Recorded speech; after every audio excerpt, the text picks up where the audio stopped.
ನಮಸ್ತೆ ಆತ್ಮೀಯರೇ, ಹೊಸ ವಿಡಿಯೋಗೆ ತಮ್ಮೆಲ್ಲರಿಗೂ ಸ್ವಾಗತ.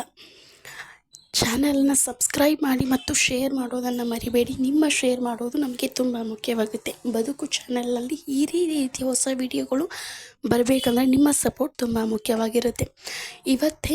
ಇವತ್ತಿನ ವಿಡಿಯೋದಲ್ಲಿ ಏಕಲವ್ಯನ ವಿಶೇಷ ಮಾಹಿತಿಗಳನ್ನು ನಿಮ್ಮ ಮುಂದೆ ತಂದಿಡ್ತಾ ಇದ್ದೀನಿ. ಯಾರೀ ಏಕಲವ್ಯ ಅನ್ನೋ ಪ್ರಶ್ನೆಗೆ ಉತ್ತರ ತಮ್ಮೆಲ್ಲರಿಗೂ ಗೊತ್ತೇ ಇರುತ್ತೆ. ದ್ರೋಣಾಚಾರ್ಯರ ಸ್ವಾರ್ಥಕ್ಕೆ ಸಿಲುಕಿ ತನ್ನ ಪರಿಣಿತಿಯನ್ನು, ತನ್ನ ಅದೃಷ್ಟವನ್ನು ಕಳೆದುಕೊಂಡಂತಹ ಒಬ್ಬ ವೀರ ಯೋಧ ಅಂತ ಹೇಳ್ಬೋದು, ಪ್ರಸಿದ್ಧ ಬಿಲ್ಲುಗಾರ ಅಂತ ಹೇಳ್ಬೋದು, ಶಬ್ದವೇದಿಯ ವಿದ್ಯೆಯಲ್ಲಿ ಪರಿಣಿತ ಅಂತ ಕೂಡ ಇವನನ್ನು ಹೇಳಬಹುದು. ಕುಲವೆಂಬ ಕೊಡಲಿಗೆ ಸಿಕ್ಕಿ ದ್ರೋಣಾಚಾರ್ಯರ ಬಿಲ್ವಿದ್ಯೆಯನ್ನು ಕಲಿಯುವುದರಲ್ಲಿ ವಂಚಿತನಾದಂಥವನೀತ.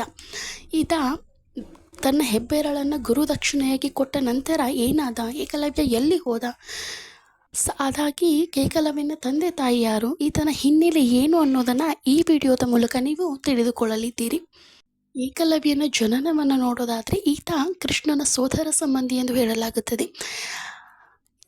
ಯಾಕೆ ಈತ ಕೃಷ್ಣನ ಸೋದರ ಸಂಬಂಧಿ ಅನ್ನೋದಾದರೆ, ಏಕಲವ್ಯನ ತಂದೆ ದೇವಶ್ರವ ಏಕಲವ್ಯನ ತಂದೆಯಾಗಿರ್ತಾನೆ. ದೇವಶ್ರವ ನಿಜವಾಗ್ಲೂ ಕೂಡ ವಾಸುದೇವನ ತಮ್ಮನಾಗಿರ್ತಾನೆ. ಅದೊಂದು ದಿನ ವಾಸುದೇವ ಮತ್ತು ದೇವಶ್ರವ ಇಬ್ಬರು ಕೂಡ ಕಾಡಿಗೆ ಹೋದಾಗ ದೇವಶ್ರವ ಮತ್ತು ವಾಸುದೇವ ಇಬ್ಬರು ಬೇರೆ ಬೇರೆ ಆಗ್ತಾರೆ.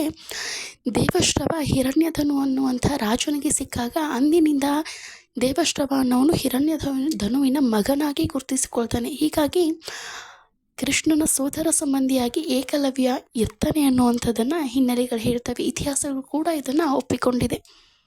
ಏಕಲವ್ಯ ಕೃಷ್ಣನ ಸೋದರ ಸಂಬಂಧಿಯಾದ್ದರಿಂದ ಏಕಲವ್ಯ ಹೀನ ಕುಲದವನು ಎನ್ನುವುದು ವಿಶ್ವಾಸನೀಯ.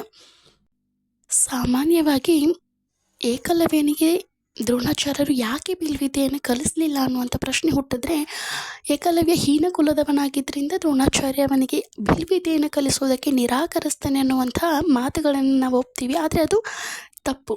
ದ್ರೋಣಾಚಾರ್ಯ ಬಿಲ್ವಿದ್ಯೆಯನ್ನು ಏಕಲವ್ಯನಿಗೆ ಕಲಿಸದೇ ಇರೋದಕ್ಕೆ ಕಾರಣ ಏನಂದರೆ, ದ್ರೋಣಾಚಾರ್ಯರು ಭೀಷ್ಮ ಮಹಾರಾಜರಿಗೆ ಮಾತನ್ನು ಕೊಟ್ಟಿರ್ತಾರೆ, ತಮ್ಮ ರಾಜರುಗಳ ಮಕ್ಕಳಿಗೆ ಮಾತ್ರ ಶಿಕ್ಷಣವನ್ನು ನಾನು ನೀಡ್ತೀನಿ, ಬೇರೆ ಯಾರಿಗೂ ಕೂಡ ನಾನು ಬಿಲ್ವಿದ್ಯೆಯನ್ನು ಕಲಿಸೋದಿಲ್ಲ ಅನ್ನುವಂಥ ಮಾತನ್ನು ಭೀಷ್ಮರಾಜರು ದ್ರೋಣಾಚಾರ್ಯರಿಂದ ತೆಗೆದುಕೊಂಡಿರ್ತಾರೆ. ಹಾಗಾಗಿ ಅಂದು ಏಕಲವ್ಯನನ್ನು ತ್ಯಜಿಸಿ ಅವನಿಗೆ ಬಿಲ್ವಿದ್ಯೆಯನ್ನು ನೀಡಲು ನಿರಾಕರಿಸುವುದಕ್ಕೆ ಕಾರಣ ಅದೊಂದೇ ಆಗಿರುತ್ತೆ. ಏಕಲವ್ಯ ತನ್ನ ತಂದೆಯಾದಂಥ ಹಿರಣ್ಯಧನುವಿನಿಂದ ಬಿಲ್ವಿದ್ಯೆಯನ್ನು ಕಲಿತಿರ್ತಾನೆ ಮತ್ತು ಪ್ರಸಿದ್ಧವಾದ ಬಿಲ್ವಿದ್ಯೆಯನ್ನು ಪ್ರಯೋಗಿಸ್ತಾ ಇರ್ತಾನೆ. ಈ ಹಿರಣ್ಯಧನು ಜರಾಸಂಧನ ಕೈ ಕೆಳಗೆ ಕೆಲಸ ಮಾಡುವಂತಹ ಒಬ್ಬ ಕೆಲಸಗಾರನಾಗಿರ್ತಾನೆ. ಜರಾಸಂಧನ ಪರವಾಗಿ ಯುದ್ಧವನ್ನು ಮಾಡುತ್ತಿರಬೇಕಾದ್ರೆ ಹಿರಣ್ಯಧನು ಯುದ್ಧ ಭೂಮಿಯಲ್ಲಿ ಮೃತನಾಗ್ತಾನೆ ಎಂದು ಹೇಳಲಾಗುತ್ತದೆ. ಏಕಲವ್ಯನಿಗೆ ತನ್ನ ಬಿಲ್ವಿದ್ಯೆಯ ಮೇಲೆ ಅದೆಷ್ಟು ಪ್ರೀತಿ ಇತ್ತು ಅಂದರೆ, ದ್ರೋಣಾಚಾರ್ಯರು ತನ್ನ ಹೆಬ್ಬೆರಳನ್ನು ಗುರುದಕ್ಷಿಣೆಯಾಗಿ ನೀಡುವಂದಾಗ ಒಂದು ಕ್ಷಣ ಕೂಡ ಯೋಚನೆ ಮಾಡದೆ ಅಲ್ಲೇ ಬಿದ್ದಿದ್ದಂಥ ದ್ರೋಣರ ಬಾಣಗಳಿಂದಲೇ ತನ್ನ ಹೆಬ್ಬೆರಳನ್ನು ಕತ್ತರಿಸಿ ಗುರುವಿಗೆ ನೀಡಿದಾಗ ಆತನ ಮನಸ್ಸು ಒದ್ದಾಡಿದರೂ ಕೂಡ ನಾನು ಗುರುದಕ್ಷಿಣೆಯನ್ನು ನೀಡ್ತಾ ಇದ್ದೀನಿ ಅನ್ನೋ ಸಂತೃಪ್ತಿ ಆತನ ಮುಖದ ಮೇಲಿತ್ತು. ಆದರೆ ಆತನಿಗೆ ಆ ಬಿಲ್ವಿದ್ಯೆಯ ಮೇಲಿರುವಂಥ ಅಮೋಘವಾದಂಥ ಪ್ರೀತಿ ಆತನನ್ನು ಸುಮ್ಮನೆ ಕೊಡೋದಕ್ಕೆ ಬಿಡಲೇ ಇಲ್ಲ. ನಾಲ್ಕೇ ಬೆರಳನ್ನು ಬಳಸ್ಕೊಂಡು ಆತ ಪ್ರಸಿದ್ಧ ಬಿಲ್ವಿದ್ಯೆಗಾರನಾಗಿ ಶಬ್ದವೇದಿ ವಿದ್ಯೆಯಲ್ಲಿ ಪರಿಣಿತನಾಗ್ತಾನೆ. ಹಾಗೆ ತನ್ನ ತಂದೆಯ ಕೆಲಸವನ್ನು ತಾನೇ ಮುಂದುವರಿಸುವುದಾಗಿ ಜರಾಸಂಧನ ಬೆಂಬಲಕ್ಕೆ ಕೂಡ ನಿಲ್ತಾನೆ. ಅದೆಷ್ಟು ಬಾರಿ ಜರಾಸಂಧ ಮತ್ತು ಕೃಷ್ಣನಿಗೆ ತುಂಬ ಹೊಂದಾಣಿಕೆ ಇರಲಿಲ್ಲ ಮತ್ತು ಅವರಿಬ್ಬರು ವಿರೋಧಿಗಳಾಗಿದ್ದರು. ಜರಾಸಂಧನ ಬಗ್ಗೆ ನಿಮಗೆಲ್ಲರಿಗೂ ತಿಳಿದಿದೆ, ಈತ ಕೃಷ್ಣನ ಪರಮ ವಿರೋಧಿಯಾಗಿದ್ದ. ಅದೆಷ್ಟು ಬಾರಿ ಯುದ್ಧವನ್ನು ಮಾಡಿದರೂ ಕೂಡ ಯಾದವ ಸೇನೆಯನ್ನು ಸೋಲಿಸೋದಕ್ಕೆ ಕಾರಣ ಜರಾಸಂಧನ ಹಿಂದೆ ನಿಂತು ಪ್ರಸಿದ್ಧ ಬಿಲ್ವಿದ್ಯೆಯನ್ನು ಪ್ರಯೋಗಿಸುವಂಥ ಏಕಲವ್ಯನಾಗಿದ್ದ. ಪ್ರತಿ ಬಾರಿಯೂ ಕೂಡ ಯಾದವರ ಸೇನೆಯನ್ನು ಸರಳವಾಗಿ ಸೋಲಿಸೋದಕ್ಕೆ ಕಾರಣ ಏಕಲವ್ಯನ ಪ್ರಸಿದ್ಧ ಬಿಲ್ವಿದ್ಯೆಯಲ್ಲಿ ಮಹತ್ವವಾಗಿತ್ತು. ಆದರೆ ದುರಂತ ಏನಂತಂದರೆ, ಮಹಾಭಾರತದಲ್ಲಿ ಅದೆಷ್ಟು ಅಮೋಘವಾದಂಥ ಕಲೆಗಳನ್ನು ಉಳ್ಳಂಥ ಏಕಲವ್ಯನಿಗೆ ಒಂದು ಸಹಾಯ ಹಸ್ತ ಸಿಗಲಿಲ್ಲ. ಆತ ಒಂಟಿಯಾಗಿ ಬದುಕಿನುದ್ದಕ್ಕೂ ಹೋರಾಡಿದ ಮತ್ತು ತನ್ನ ತಂದೆಯ ಎಲ್ಲ ಕೆಲಸಗಳನ್ನು ಕೂಡ ಆತ ಹೊತ್ಕೊಳ್ತಾನೆ. ನಂತರದ ದಿನಮಾನದಲ್ಲಿ ಯಾದವ ಸೇನೆಯ ಸೋಲಿನಿಂದ ಕಂಗೆಟ್ಟಂಥ ಕೃಷ್ಣ ತಾನೇ ಯುದ್ಧ ಭೂಮಿಗೆ ಹೊರಡಲನು ಆಗ್ತಾನೆ ಮತ್ತು ಯುದ್ಧ ಭೂಮಿಯಲ್ಲಿ ಏಕಲವ್ಯನ ಚಾಕಚಕ್ಯತೆಯನ್ನು ನೋಡಿ ಬೆರಗಾದರೂ ಕೂಡ ತನ್ನ ಯಾದವ ಸೇನೆಯ ರಕ್ಷಣೆಗಾಗಿ ಶ್ರೀಕೃಷ್ಣನೇ ಏಕಲವ್ಯನನ್ನು ಯುದ್ಧ ಭೂಮಿಯಲ್ಲಿ ಕೊಂದ ಎಂದು ಹೇಳಲಾಗುತ್ತದೆ.